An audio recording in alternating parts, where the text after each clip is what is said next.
如果你係聽國語歌長大，有一個人你未必一定認得佢個樣，但你一定聽過佢所寫嘅歌。好多90年代到千禧年間嘅經典金曲，其實都係出自佢嘅手筆。今日我哋講嘅係台灣音樂製作人袁惟仁。袁惟仁係1968年出世，喺台灣音樂圈打滾咗幾十年，由民歌年代一路做到流行音樂製作人，好多人都會叫佢做老師。佢最犀利嘅地方唔係只識寫歌，而係好清楚每個歌手嘅性格同狀態，知點樣幫佢哋度身訂造一首歌。好多歌手嗰啲最經典、最紅嘅時刻，其實背後都有佢嘅參與。王菲唱嘅《執迷不悔》同《旋木》幾乎人人都識。那英嘅《征服》同《夢一場》，每一次那英嘅高音爆發，其實都係為佢度身寫嘅。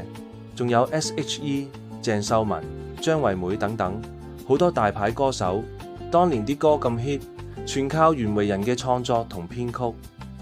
但人生轉折通常都係鼓勵唔到㗎。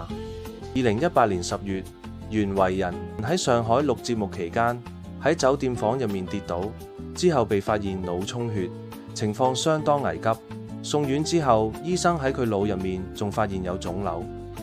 簡單講，腦腫瘤就係喺腦入面有一啲細胞生長失控，佢未必一定係癌細胞，但問題係個腦個空間好有限。但當細胞生長失控，就會壓住腦入面其他重要部位，壓住邊度就出現嗰方面嘅問題。如果壓住控制語言嘅區域，就連講嘢或者記字都會有困難。壓住海馬體或者額葉，記憶力同判斷力會變差，甚至性格改變。例如之前性格係細心有耐性，可能變得好易發嬲或者遲鈍。更嚴重嘅話，如果腫瘤壓住腦幹，就好似屋企電掣同水喉全部被卡住，呼吸、心跳甚至吞嚥都會受影響。因為腦入面每個區域都有佢嘅任務，腫瘤一壓就會出現對應嘅症狀。咁生咗個腦腫瘤會有啲乜嘢嘅症狀呢？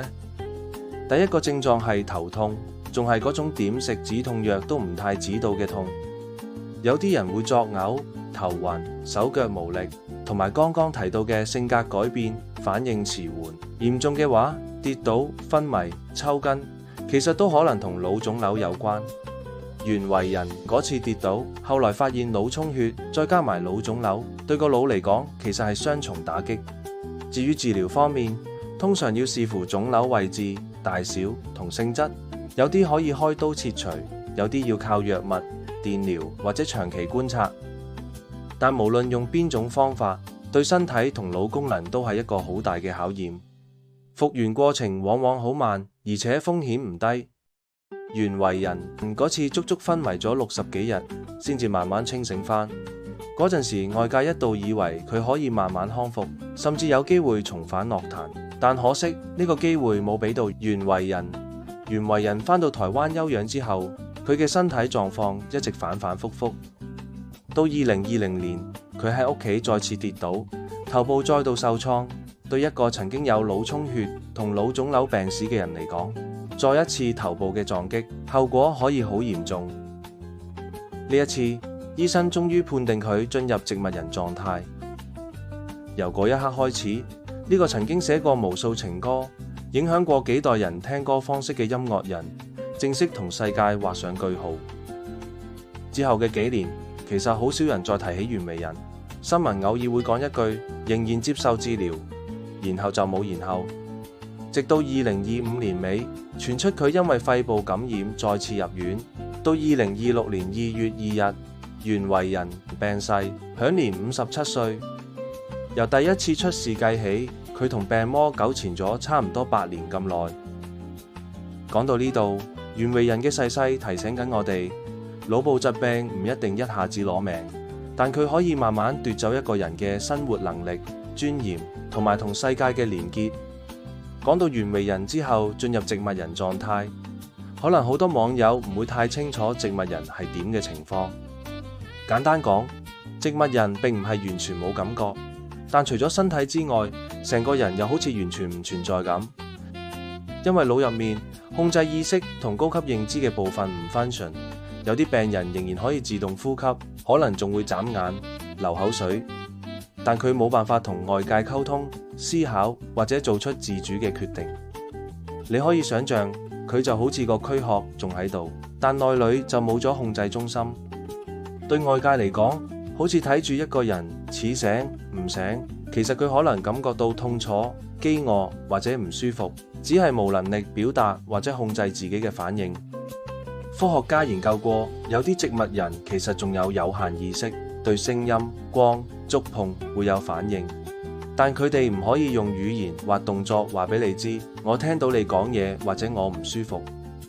所以對家人嚟講，好多時會好心痛，好似睇住一個人喺度，但又唔知道佢內心嘅感受係點樣。對病人自己嚟講，佢哋嘅世界好可能係好模糊，甚至無法完整連接到記憶或者思緒。呢個狀態可以維持幾個月、幾年，甚至好多年。正如袁惟仁嘅情況咁。講到呢度，袁惟仁嘅故事其實唔只係一個音樂人一生嘅傳奇，更係一個提醒，教我哋點對待健康、生命同身邊嘅人。都係嗰句，大家日忙夜忙或者無事忙都好，但更重要嘅係關心自己同家人嘅健康。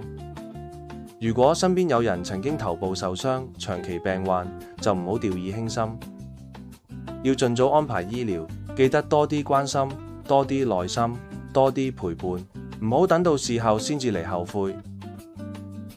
生命唔會有 take two， 而身邊嘅人都唔係永遠有機會陪你㗎。好啦，今集亂噏秘笈就到呢度。如果你覺得有啲啟發或者感受，請俾 like、subscribe 同埋留言分享你自己嘅睇法。我哋下次再亂噏過，深究世界上更多表面以外嘅故事。拜拜。